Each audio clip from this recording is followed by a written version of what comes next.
Hi, welcome to Certified Life Coach Institute. Today we're going to be starting on, do we coach ourselves? What the Yeah. heck's that about? I don't know. How do we do that? Coaching Can the ourselves. coach themselves? Is that even possible? Can you coach the coach? Can Brooke find her mouse? Brooke's missing Yeah. her mouse, Well, so she can't do Did I anything. bring it into the other room with me? I must have. So, as we're experiencing our different dialogues that we've had about coaching, and Brooke goes cuckoo to find mouse, Oh, it's behind me. there's a piece that comes out periodically where we ourselves need to be coached. So, when does it behoove us to coach ourselves versus hire a coach? Mr. Anthony, what do you have to say? This is my perception. I don't know. I haven't done the studies to prove this or not, but my perception is once you learn a skill, you tend to believe that you can just do it yourself or you don't even really need the help. So, like a plumber is probably not going to hire another plumber to plumb his own house. At least for the plumbers I've worked for in my So, plumbing experience. exactly. They're not going to hire another plumber, but does their house get plumbed? Whatever needs plumbing. Yes, their house does get plumbed. This is like Is this this a is like word? the Is this a plumber word? Is question. plumbing? Oh, is plum like? Yes. We're gonna No, plumb the depths of this conversation. That is an interesting dynamic because, like, I know gardeners, they'll garden, all of their clients' yards, but then when it comes to doing their own, they're like, I'm beat.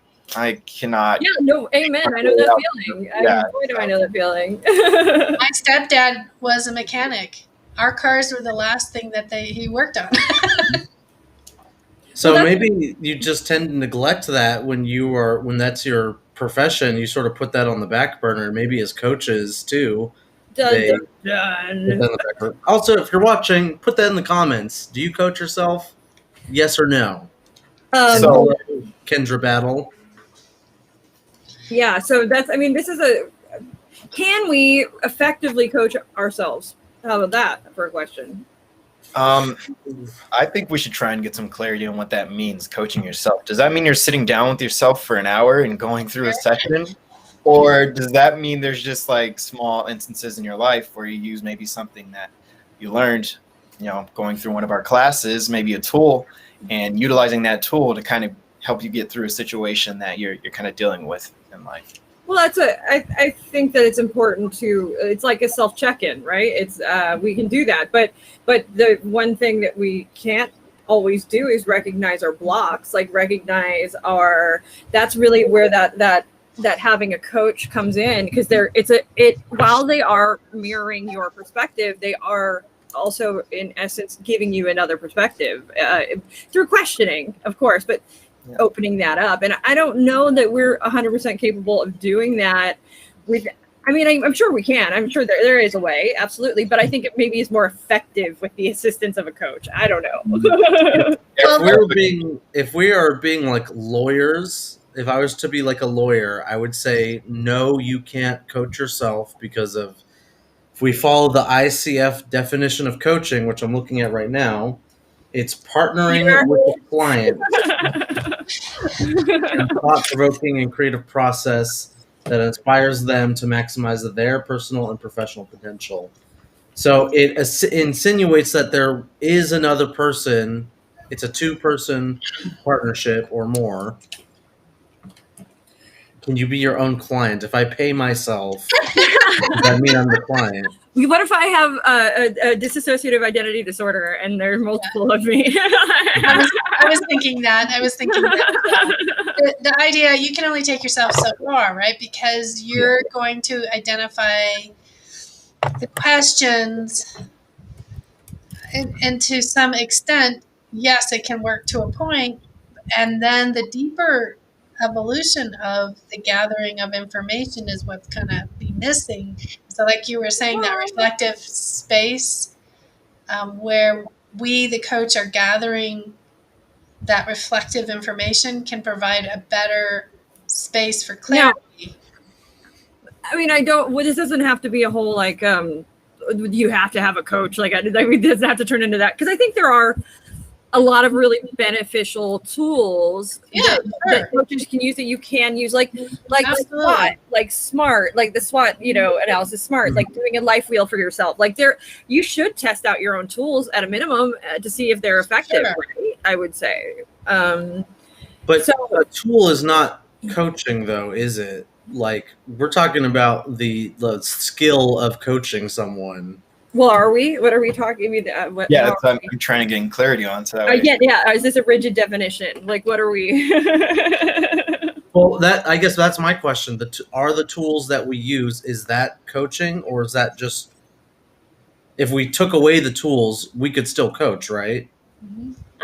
Absolutely. So, well, it depends on what tools you're talking about. Yeah. Let's get more specific. It's the tool of communication. If we take the tool of communication away, what are we doing then? Or open-ended questioning and the questioning model, and all of those are. I'm talking more so about like tools that sort of like the SWOT analysis or Cartesian logic, like, those pieces of paper or those questionnaires, like that either you might have made for yourself, or like workbooks, or didn't make for yourself, you sort of borrowed or got inspiration from. If you removed all that, coaching is just like a conversation and asking questions. So you're just talking to yourself if you're coaching yourself, is what you're saying. Yeah. One of the self tools I use is writing. When I need to empty out and figure out what I'm really getting down to the nitty-gritty of a feeling or thinking or wanting or whatever that direction is, I do the writing, and that is communication, right? But I'm not asking myself typically, like to what you're saying, I'm not going from 1 to 10. How do I feel about that? But I do that though. The thing is, I have, like, there's plenty of times I have sat down with a notebook and note paper, and I have taken myself through coaching questions and coaching activities. And I even was developing a sort of process for a while, and I'm still working on it, in which when you're having a feeling or emotion or what have you, something is going on, if you ask yourself certain questions and ask yourself through these questions, you sort of come to a realization by doing so. And it was all built around what is the coaching model, right? And so and coaching sort of based type things that we teach and know. So, and that's kind of the crux of all of this, is what we're hoping the clients do is start applying those tools and techniques outside of the coaching session. So they're empowering themselves and their tool for growth. I'm going to say too, it's critical for us to sort of coach ourselves. Like for us to be, we have to know that what we do is effective, I would say. And I think that a great way to do that, it's that check-in. And now I don't think that it replaces being coached. It's just like, it's sort of like a personal powwow kind of thing, having those moments. Because a lot of times too, I know even before, like, I bring stuff to my therapist, or I bring stuff to my coach, or I run it by me first. Like, I'm the first filter, and then I decide, okay, wait, I need more clarification here, or what have you. And that's when I bring it to the next level. What about you guys? Depends on the moment. I'm very much a thoughtful person, meaning I'm thinking about things. I'm evaluating how I want to progress, what needs to happen there. And there are plenty of times I say something out loud like even to you, Brooke, that I haven't even processed myself. And it's just an out loud thought. And sometimes I'm not ready to explore it, but just even having someone to say that to allowed me that space to contemplate, what do I really mean there? What do I want?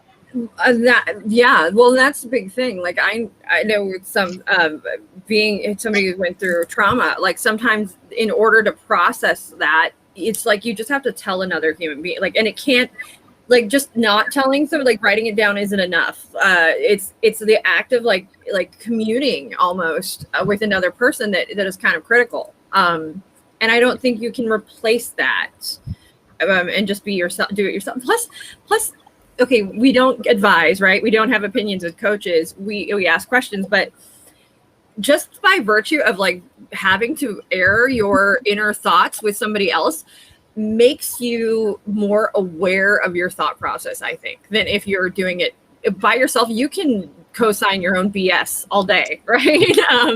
But then when you actually have to speak the words to somebody else, it makes a big difference because you actually have to have that thought and thought process. Like, I'm saying this to another human being right now. You can say anything you want to yourself and nobody's ever going to know. But if you tell another person, there's that accountability piece, I guess, to some degree. Well, then the question arises, can you ever be 100% honest with a coach then? If you know that if you have to tell somebody something, there's an automatic filter right there. It's, I'm going to say whatever I'm going to say to a coach or whoever. You might end up filtering yourself because of that. Maybe in a way you can be more honest with yourself because you're the only one you're speaking to. I don't necessarily believe that to be true, but that might be like sort of an objection towards that. Maybe you can be more honest with yourself if you self-coach. But can you though? Because like, I mean, that's, well, but that's the weird, it's like a weird dichotomy going on. Yeah. Because we have our blocks, right? We have the things that are limiting beliefs, and we all have them. Mm-hmm.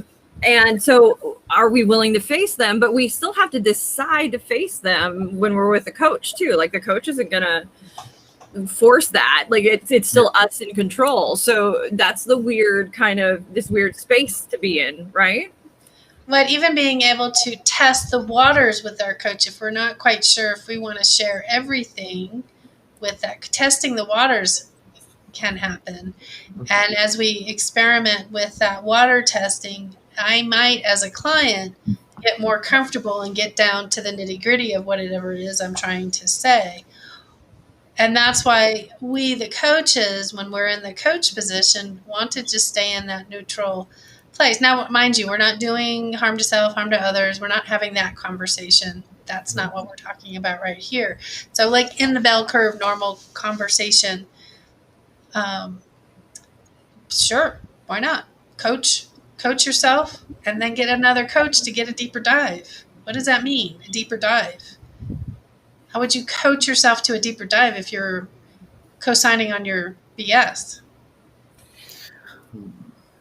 Well, what is your BS defined? What if your BS is like negative self-talk, and then you kind of coach yourself and you say, hey, how's this serving you? You know, really, is this something that's going to benefit you to continue doing? And that can really open up some options for you to kind of explore. On the other end of, again, if you're doing something where you're kind of negative self-talking yourself or being a really harsh critic to yourself, ask yourself, what's going on here? How is it serving you? What's going to get done if you continue doing this? I think too, we have to acknowledge we have blind spots. Like, we as human beings have blind spots. We just do. And so I think it's a little like hubris, a little arrogant for us to think that you know, we are going to be so self-aware that we're going to be completely aware of all our blind spots. And I know sometimes I'm not aware of it until I'm actually like speaking it through with some, and I'm like, oh man, like, I missed that. How did I miss that? And then it's a great aha moment, but it happens. And I think a lot of that, at least for me, comes from being able to, like, that's the importance of having that, the community, having family, having support, having a support system is being able to turn to people and go, okay, wait, am I crazy here? Am I, like, you know, and sort of walk through that. Otherwise, you know, you could just be getting your crazy all over the place and not know it. Just unchecked crazy. Defined? No, I'm kidding. Define unchecked crazy. But those sort of seem like maybe in those cases where you go for those deep dives and spray soda all over yourself. You heard it. When you go for those deep dives, maybe, you know, that would be a really good place to find someone else to give you sort of that insight and third person perspective. But if we're strictly talking about like goal setting and setting sort of a session contract for yourself, like, how will I know this thing that I want to do will get done? Okay.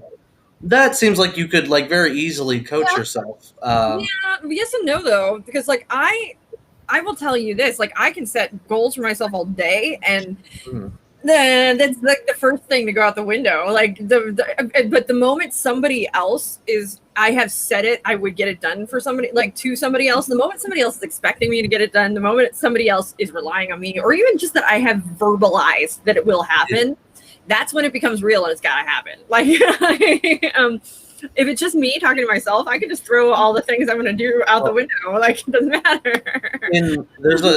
I forgot where I read this, so don't cite me on this. I'll find the citations later. But in psychology, if you sort of talk about your goal or your end result to people, in some ways it already gives you that dopamine blast and gives you that short-term reward, and then you don't actually end up following through with this. And I need to do more research on this, but from what I've read, sometimes it's not a good idea to tell people your goals right away, because you're shooting yourself in the foot, and maybe taking some time to reflect on yourself might be better in the long term.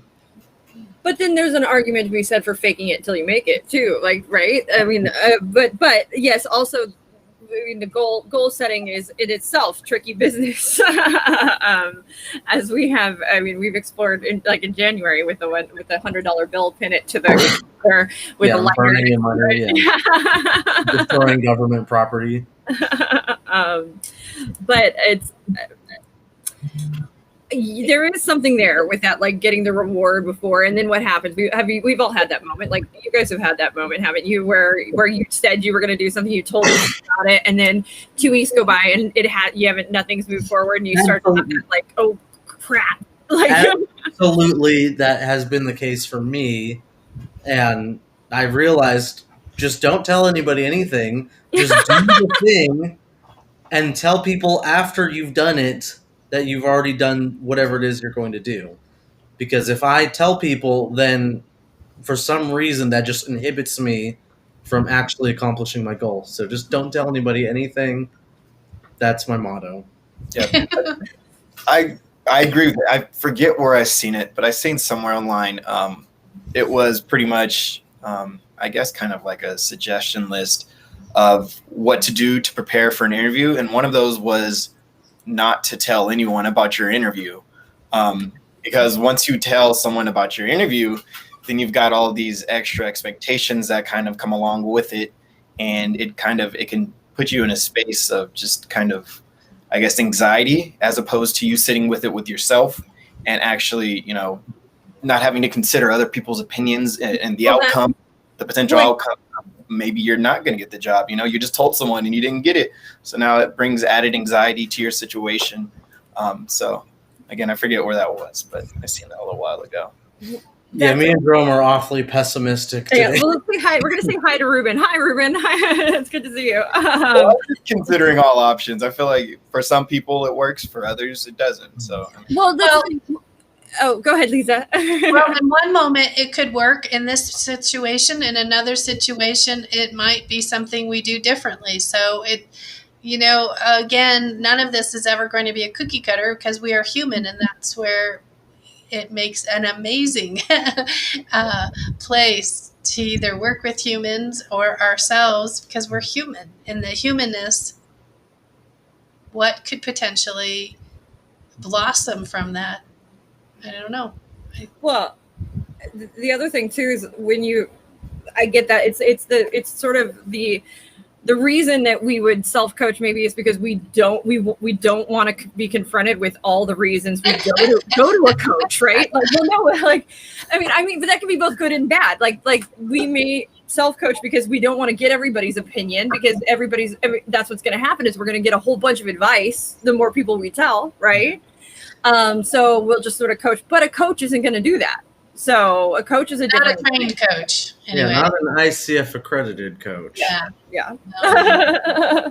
We're not going to get the advice, the this is what you should do, and the guilt, and the that's a terrible idea, that's a great idea, why would you do that? Like, that's not going to come from a coach. Yeah. So, but oh, go on. Can we be truly objective with ourselves? Can we as human beings be objective in any way? Like can we look at, are we going to like knock down things that we may otherwise explore if we actually have a coach there that doesn't let us poo-poo the idea right away somehow? I mean, I think we can coach ourselves with that. I think if I think about what's going to be efficient in the process, I think it's easier to talk to someone and say things out loud, especially someone you trust. Not anyone, but someone you trust.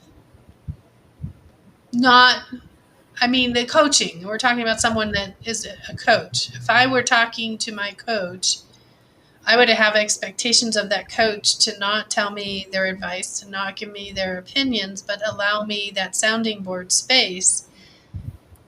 I don't know, it just feels more connecting that way and allows me to go deeper. But I've gone, and now on the flip side, as we've been talking, I've gone pretty deep in my own writing and asked myself those questions. Mm-hmm. But I think they're different questions. I think they're different gathering, and having that human coach, I find value. I mean, I like human connection, so I definitely find value in that. Being somebody who's done both to a great degree, like I have done the coaching and I've done the self-exploration, and I even went and like I had a period where that's where I was focused and I was doing, and I was in, these like self-help situations with regularity. And I actually found during that time, the best thing for me was actually my solo work. Like this is me actually, like what I got the most from it all when I took the time to be on my own and sort of process. But that doesn't mean that I wasn't learning in those situations. I think it was just like was happening on my time and in my space. But really my reading really helped a lot during that time. Like that really like caused a lot of growth in my life. Everybody read more books. But everybody just needs to read more books. Yes. At the same time, though, like the other end of the spectrum, there have been times more recently that like I have been, especially when it comes to business and business ventures, because there's a lot there. It's personal. I don't know why I could gamble with that, but business, I'm less inclined to do the gambling. So it's nice to have a safe space to share whatever's going on, where it's that safe space that like they're just going to ask questions and I can just alert and explore and talk, whereas in no other situation is this possible. And talking to me, I've already done that 1,000 times. I need another human being at that point. It's a necessity. Well, and then after the year we've just all had with COVID and being home, there's a good deal of people that have been home by themselves that you guys could even answer this. Yeah. That how is it that you've been participating with your self-growth? What questions have you asked yourself, and where are you today from that experience? I don't know. I think you literally want to know, because I'll go get my notebooks. The abridged version. Yeah. It can be beneficial, but there's probably more different information having a coach could pull from that, even with what you've done for yourself.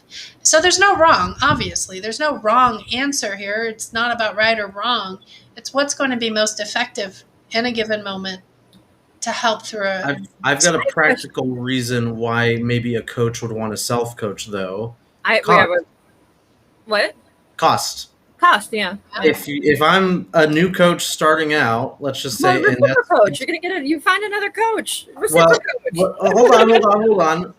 I was just gonna say, you might not be in a financial position to want to find, let's say, an established coach. Like you want to coach with someone who's. Well, now you're just being snooty. Yeah, I know, but I'm just giving an example. I get it. You don't want anyone. You would buy. You're already sort of in the know about coaching, and you know about ACC and PCC and MCC and all different types of success coaches. Can you have too many coaches? Like, can I coach with I can coach with 10 people at once if I want. Yeah, but all I'm saying is, people might be disinclined to find a coach because they don't have the financial means to find the coach that they like, or the one that speaks to them or their niche or their pain points. So they might find self-coaching. You hear that though? People out there that want to be coaches, do you hear that? There's a chance that there is somebody out there that is looking for you and they can't find coaches like you. And so they're going to self-coach. So you better fill your niche quickly. But what the alternative to that, which you addressed, is there's plenty of coaches who want to get those coaching hours, who will exchange coaching with you, like trading, and who would do it for free as well. You're not stuck with just yourself. I want to. You're not stuck. Yes, you have options. Yeah, there is another way. So I have two things I'd like to. One, we say Kendra threw this out here. That's me right now. Just became a coach and I'm scared to put myself out there. So I want to tackle this. But the other thing I want to tackle too is it dangerous to self-coach? And when is it dangerous to self-coach? When could it possibly be damaging to coach yourself? Ego is as big as the world. When you charge yourself too much money. But I'm paying myself, so therefore I recover. When you give yourself bad advice. When your ego is non-existent or too big. I think there's got to be an in-between. Yeah, but any person that has a big enough ego to think to be a problem is not going to think that. They're going to be like, well, I'm not going to listen to Jerome. I'm going to coach myself. I don't even need coaching. Kendra's question was in response to when me and Jerome were talking about, the dangers of putting yourself out there and shooting yourself in the foot. The important part is knowing what your block is, and is that the important there is a bit of anxiety for myself. Is that the important part? Can you conclusively say that is the important part? Well, it's one of the important parts. All I'm saying is knowing why you're afraid to put yourself out there, because being afraid to put yourself out there, that's, everybody is. That's not, I argue you don't need to know why. I argue that the why is not important in this. I argue what is important is that you do. That whether or not the why, you can figure that out later. Whether you feel like a fraud or you feel like anything, put yourself out there. Just do it. Go against the all of the parts of you that say don't. Worry about the whys later, because you can get lost in the why and start to do the do and put yourself out there. For me, that's what's important. Self-exploration can happen later, but start your business. But I'm sorry for not yes-anding you, Anthony. Yeah, that's fine. I'm just going to never talk again. There's a question that came up. It says, it sounds like self-coaching can be limiting. How do you see your own blind spots? I mean, you could ask yourself, what potentially are my blind spots there? You could have those series of questions that prompt you. Mm-hmm. So can that work? Okay. They're blind spots by definition. So what would those questions be exactly? What is a question that we can ask ourselves to identify a blind spot if we're in fact blind to it? Maybe we don't ask ourselves, and one of our tools is those around us, and we ask them, what do you notice about me in this particular scenario? It might hurt, but if you're trying to coach yourself and you need that perspective, you won't even get that with the coach. So maybe there's some benefit to doing that. That could hurt. Yeah, just getting something. But I'm thinking, what if you asked,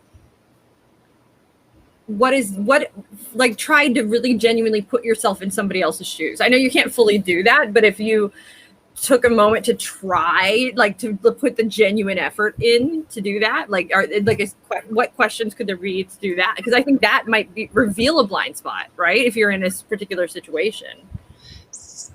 And another potential is something I've used is the fly on the wall. What is the fly on the wall noticing that you haven't mentioned here? Ooh, or the positioning exercise would be good. Might be good in that too. Positioning exercise. What do you mean? Elaborate. Level 2. So the ability to move yourself out of that, if we call it a blind spot, stuck spot, whatever that spot is, and have a different perspective. So finding perspective and changing it. Because if you change the mirror in your car, the blind spot might not be the blind spot anymore, right? So it's that shifting, that's changing, maybe changing just as simple as changing your body position might give you a different perspective. Changing your location, changing where you're thinking about it, or your routine might in fact give you, or just trying something different might give you a different perspective. Yeah. So it's a potential. I still feel like it's more effective for me to talk to my coach versus self-coach. I think I'm going to stick with efficiency. It's not impossible to coach myself, but I have to be willing to move myself around so that I can look at things differently. Yeah. Kendra, your last name is Battle. Get in there. Fight that battle. She said self-judgment and feeling not good enough, though I know it's not the truth. And we do. We all know. I think I can conclusively say, unless we're a narcissist, and even then the narcissist is protecting somebody who doesn't feel good enough, that we all have that feeling of that, like we aren't good enough. What can you do to get past it? What can you do to not let that feeling win? And it's usually about not denying it. It's acknowledging that space. Yes, I recognize that. And it's doing that and concept. And here's also what I know to be true. I got to go mute. The dogs are going to go cuckoo. We got. But I think what Lisa was saying, it's the knowing it, but also I think it's here's a question I might ask in that situation, that I'm not good enough situation is well, who do you have to be good enough? Who is the good enough person? What is good enough? What is good enough? When have you been good enough? What is enough? Damn it. I could go down the negative Nelly path on all of those. But I was going to say becoming a certified life coach through CLCI. But. Yeah. Define enough, really, though. Ultimately, like we can go down the more sort of, but like we have an exercise in level 2. This is all great level 2 stuff, like the black and white. I mean, we're thinking, and enough is thinking it's a very black and white kind of thinking, isn't it? Like you're either enough or you're not enough. When the reality is there's a whole bunch of gray in between. Also, moving the goalpost as well is typical, because you'll say, "Oh, I need to have this much experience before and my website ready to get out there." And then when you get out there, oh, wait, that's not enough. I need to do this other thing. And you keep moving the goalpost further and further away from you. Sometimes you just have to stop it and just, I am enough. That's it. I am enough. Well, because here's everything else will be extra. You are enough for somebody. You're enough for somebody. There is somebody out there that you will connect with. It is just bound to happen. There are. I mean, Anthony gave me the statistic, and I appreciate it to the nth degree. Is that if you're 1 in a million, there's 164 of you out there, which means those are 7,000 people that would connect with you, that are looking for somebody just like you, and to think that you're enough. And you can find that's plenty of clients. You are enough for somebody. And no matter where you are in your path, right, there's somebody that's looking up to you. There just is. And so put yourself out there. And that's the best thing, is put yourself out there. And I guarantee you'd be surprised by how enough you are. Am I enough for myself, though? Well, that's up to you. To coach myself. That's a personal problem. Having us self-evaluate like that, I don't think is a bad thing, because even channeling our negative beliefs and thoughts can provide us great clarity and allow us to really have care and concern for those that we want to work with. Those that are callous and don't give a rat's patootie, I don't want to work with those people, right? They're not going to be the best coach for me. And yet being aware that I care as a coach doesn't mean I take over the coaching session when I'm working with my client. Having a coach that gets a coach or works on themselves, I think they're a huge value, because they know what it means to do the work. Yeah, go ahead. I mean, exactly. We can't take our clients further than we've gotten is a lot of what a lot of people say. I don't know that that's necessarily 100% true, right? I don't know that that is.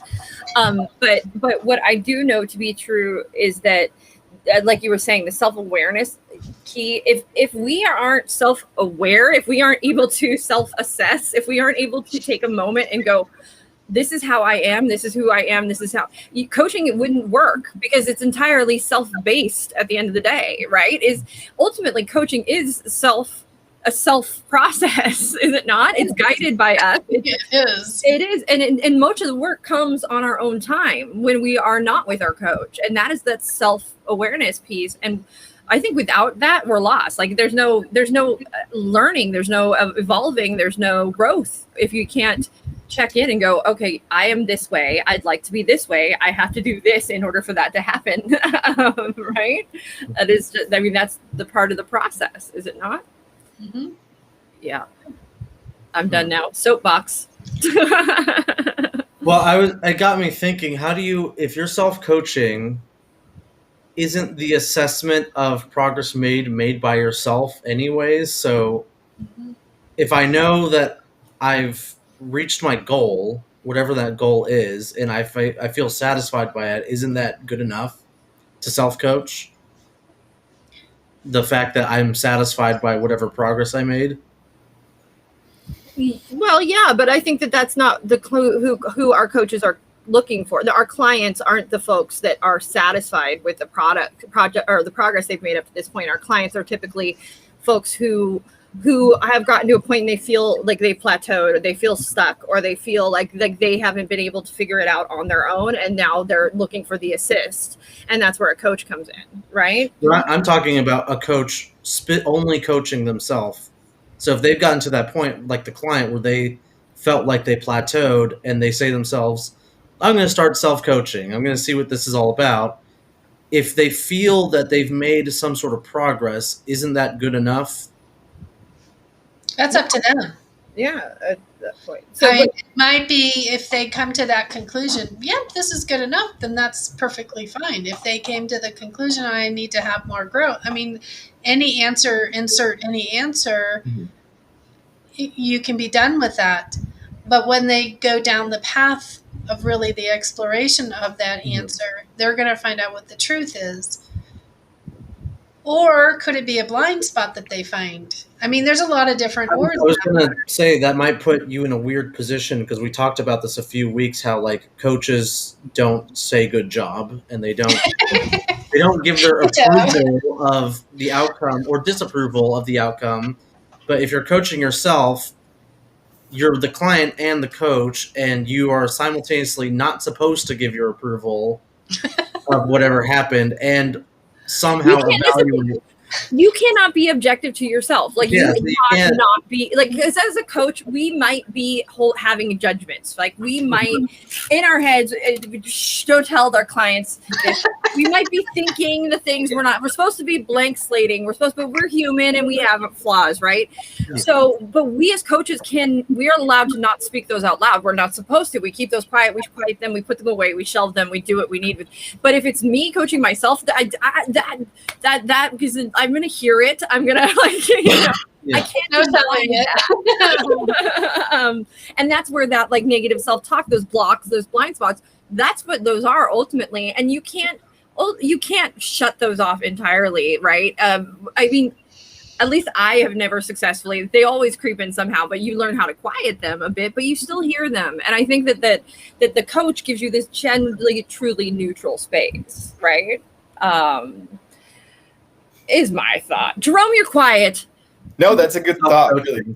I'm thinking about that. That is probably the major difference, is having an objective, opinion. No, I can't say opinion, but having an objective factor in your session, from coaching yourself opposed to coaching with another coach, or coaching with the coach. So, oh my God.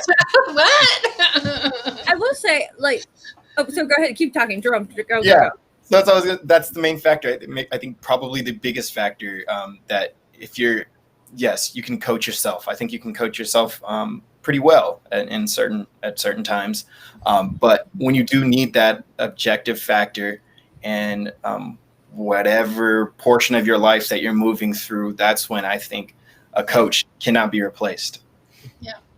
I think the plateau too is important as well. Like when you reach, I will all, I mean, it's important. I think nobody listening or watching or anything is going to disagree. Like there comes a point in everybody's life where you just need a human being. Like it just needs to happen. Like, but that doesn't mean you can only take yourself so far. Right.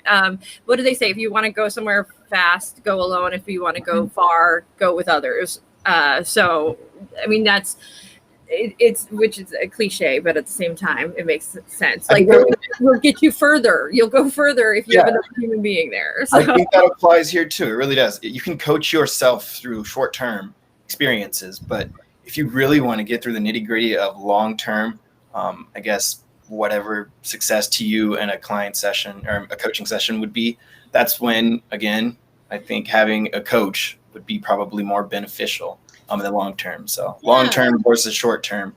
Short term, sure, coach yourself through it, but long term, you probably want to have again that objective piece that can be there for you over and over. Well, and we can still learn from that as a client, right? We can learn through the process how to add more questions to our toolbox as a client, so that I'm going longer as well, so that when I come back to the coach, I go to the next level. Go ahead, Brooke. I interrupted. Sorry. Oh no, I was going to say something silly, and I've completely forgotten what it was. So it was something to the effect of coaching and questions and following the Go Learn structure and making sure that you still abide by that when you're self-coaching. Well, I was thinking of that too. Like, what if you just did it as rigid as possible? You greeted yourself, and then. Yeah, I know. Can you imagine? Like I record it and record it for ICF. Like take yourself playing both roles. Oh my God, oh my gosh, that'd be hilarious. I mean, you're demonstrating you know how to coach, and you are your own ideal client. That's an inquiring mind question. Would you adorn a different voice? I'm gonna get a makeup artist to like do makeup and put like. You don't have to be visual. Oh, you don't? No, it's just auditory. Oh, I'm gonna do it as like a character. Like I'm gonna voice act like Homer. Well, you'll have to just voice act in it. Yeah. You can even do like the little like foot like what do they call that? The sound effects.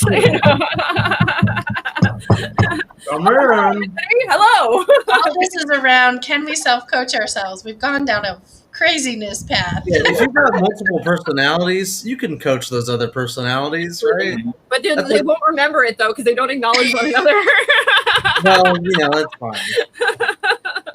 Mind you, we're not making fun of anyone. We're just having fun with the concept of self-coaching and what's possible, what's not really possible. I mean, I think anything's possible. What is likely? That's the question. I would say the tools that I use the most in a self-coaching space of all, it sort of would be like the Byron Katie's The Work kind of thing. Also, as well, SWOT analysis is wonderful, as well as the other one is the Cartesian logic. Like that is like a go-to for decision making, and I don't need another human being for that. Like I can use my Cartesian logic and go, okay, my 4-column good bad list essentially, and that gain a tremendous amount of information and doesn't really require another human being for me to do so. Those aren't coaching though. Those are just tools. It's questions. At the end of the day, it's a tool that is asking me questions, right? It's just a tool with a structure. It's a questions with structure. There's really what those are. So it is coaching at the end as well, because it's questions with structure. It's a form of soft self-coaching.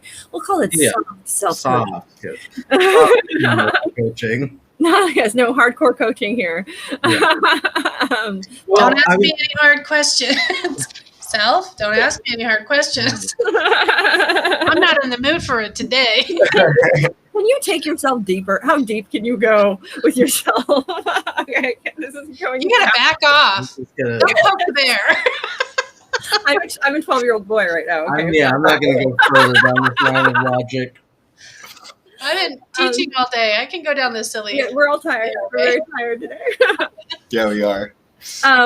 So it's like, so the tools is sort of, it creates a pseudo, like, I'm going to be speaking in somewhat like abstract terms, but when you're speaking with a coach, there's a subject, me, and the object, the coach, and there's that relationship between the two. Not that I'm saying coaches are like objects. I'm just saying there's a relationship there. Objectifying coaches now, are we?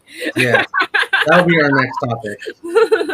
If you use a tool, you're creating a subject-object relationship with the tools that you're using to gain some sort of reflection. And like, people use like tarot cards, for example. Like, some tarot practitioners say you can't read for yourself. That's not true. You can read for yourself and gain insight. It's just Spooky woo woo warning. yeah, Spooky woo woo warning, but essentially it's just gatekeeping at that point, and you're being like overly technical with the definition. Like, that's what those all those things exist. It's Yeah. not, they exist. So they're general astrology, all of it. It's general enough. Yeah. That we can gain something from it, and gain some knowledge from it. Mhm. It's not that it's so targeted that it's like you're gonna break your leg on Tuesday. Like, that doesn't happen. Like, no, it's much more out here, and that's so that we can gain some kind of insight from it. I don't right? think that's spooky woo woo. All it is a platform to put yourself on that you may not normally put yourself on, and then you kind of just formulate opinions and thoughts from there, and maybe introspection that just all comes from that platform you're putting yourself on. That's what coaching. I mean, that this is, it brings us all back full circle. Coaching. What is coaching? Asking questions, asking open-ended questions in which we can come to our own conclusions, and that ultimately is a coaching thing, right? And so there was this book that I read, and that's what it made me question some of my belief systems, and I started writing questions about that belief system and what it was asking. It was another. The author was actually putting himself through the paces and asking those questions of himself. And then I go, oh, that's a really good question. What would I ask myself here? And then I just started jotting down those questions and answering them. And for me, that's a lot of where my coaching questions have come from and evolved from, is that time that I spent questioning myself. So using that as a tool to coach others, I've coached myself with those. So it goes back to what our premise is. Can we coach ourselves? Yes. And I think we can go further with having someone present with us, because they can be more effective at helping us through our blind spots, our limiting beliefs, the things that prevent us from, making that next step and moving forward. I'm looking at an article, and it's interesting. It was just because I was going to bring us back to I was just going to say we have 10 minutes left, and I'd like this. I think we have self-coached, talked about the selfing and the coaching and the self-coaching as long as we can talk about self-coaching. But what I wanted to do is sort of one more time address that feeling of not enoughness, and because that is something that's so common with our coach, like with everybody, but especially with graduating coaches, with a fresh new face. Let's do this. They get out there, and one thing or another, I am not enough. I can't do this. People are gonna get stuck in that space. So what do you say to those folk?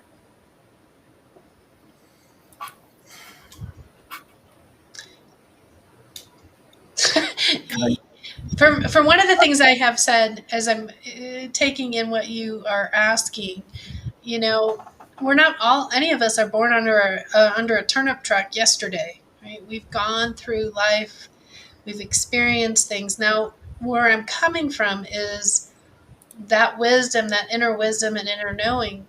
We all have that. And when we are recognizing as the coach, we don't have to have the answers. We don't have to, we want to know the format, the Go Learn format, as we share it, that framework of being aware of that. But we don't have to have the answers. And that's kind of the freeing piece through any of our coaching classes, when they get to realize and come to the cognitive thought of, oh, I don't have to have the answers. They relax into the process of what it actually means. Now, they might put an inhibitor in that prevents them from getting out and actually coaching, that's the overthinking piece. And so it becomes into finding that passion that they have and who they want to connect with. In that space, before working with clients, it's all about the coach in that moment, finding their comfort and their value. And even if it's uncomfortable, pushing through it. What would you guys say? Well, I would say with that uncomfortableness piece, think back to a time where something wasn't comfortable for you and you did overcome that whatever circumstance that was. I know I like to think back way back to high school. If there's something where I'm going through, I'm doing something and it's uncomfortable for me, I think back to football summer camp, and not fun at all. Hated it, was scared, terrified of it right before it came up every year, but didn't quit. So being able to tell myself that I made it through that and saying that I can make it through pretty much anything with that same mindset really helps kind of garner some of that strength that you may feel like you're lacking in the moment. My take on this, and this is sort of me deferring to the ICF, it's perfectly understood that, you need to coach to become a better coach. That's the only way you make progress. And it's not one of those skills that you can sit and read books and take classes and then boom, you're there. It's you absolutely have to get out there and coach, and that's how you improve and become a better coach. And you build confidence that way as well. I mean, the more you do something, the more confidence you have in doing it. So getting out there and getting going. You can use the Imagine tool for a while, but you really do have to get out there and test those waters. Mm-hmm. I think a big thing here too is remember progress, not perfection. Like there's no such thing as enough. There's no such thing as perfect. What there is you putting yourself out there and doing, and however that comes out, and you're gonna trip up. You're not gonna be the single best thing coach on the planet ever, making $5 billion right out the gate. No, but you're gonna create the tools to build whatever it is that you want to build and become whatever it is you want to become. But you cannot begin to make those tools until you take the first step, right? You can't. So take that first step, and if it's a stumble, that's okay. You've learned something. That's part of the process, and I think that's huge. And also remember that whoever out there that you look up to, that you think is enough, right? That you think is good enough, they don't feel good enough too. They compare themselves to other people too. They have the exact same feelings and flaws and thoughts that you have, and it's just they have been learning to suppress it longer. So just or they've challenged themselves time and time and time again, that they're now in the side of trusting the process because they have been out there and experimented with trying and trying. I mean, like there was a time, Dan, this is a great example, where we all didn't know how to walk at one point, right? We all had no clue. And we started out crawling, and then we started walking, and we fell a bunch. And as kids, we fall a ton. We get scraped, but what do? We cry for 2 seconds, maybe. We get up and we try again, and we just keep going. But without all of that falling, without all of those lessons, all those muscles being built in that process, we couldn't be the upright, standing adults, walking folk we are now, right? But that all had to come with the whole. But we forget about that. Like we don't remember that as kids. We don't remember learning to walk. We don't remember it. It's an innate thing we know for most of us. To those who can't, I apologize for the metaphor. That we can get up and do that. But we take for granted how many muscles and things had to learn and have to work for that to happen, and we just trust that it is. Well, you'll get that point with coaching. If you do it enough, you'll get to a point where you just trust that it is, and that you can. You just have to start to do that. Also, I think it's a good sign that you have some of this sort of anxiety and fear about coaching, because it means that you care. And it means you're not a psycho or an egomaniac who's just like, I can coach whoever, whenever, do whatever. That's how harm comes to people in coaching, because a coach thinks they know everything, and they might do or say something that is better left to like a therapist, or they just flat out give advice. Like, My dad would always say, every time I was nervous before anything, well, good. It means you care about it. Like, that's good. You should be. If you're nervous about it, it means you care about it. So that means don't let the nervous win. It's there for a reason. It exists for a reason. It exists because you care and you want to protect it and you're excited about it. It means your heart's invested in it.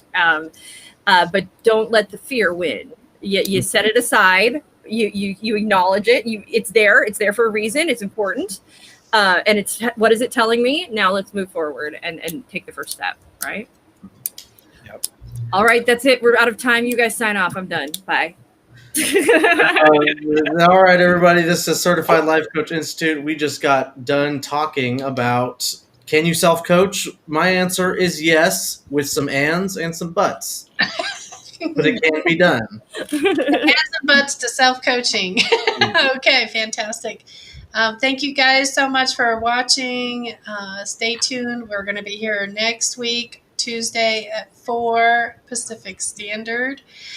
Join us on our 3-day intensive. They are incredible. We're in a class right now. Well, not right now. It's over. It's done for the day. But we're in the process of our class today. We got one this weekend. Our intensives are really wonderful and growth experiencing. I don't know. I think I'm tired of talking. I can't think of the words. Understandable. All righty. So everybody check out CertifiedLifeCoachInstitute.com. Certified Life Coach Institute. Yeah, like us on Facebook. Thank you for watching. Oh, and comment, guys. Comment anything that you want to hear, any topics that you guys are interested in. If you're a coach, if you want to be coach, if you are watching this at all and you want us to delve in to something that you are thinking about and just and workshop it out and talk to you about it or anything, any questions, please leave them in the comments. We will get to them. We absolutely will.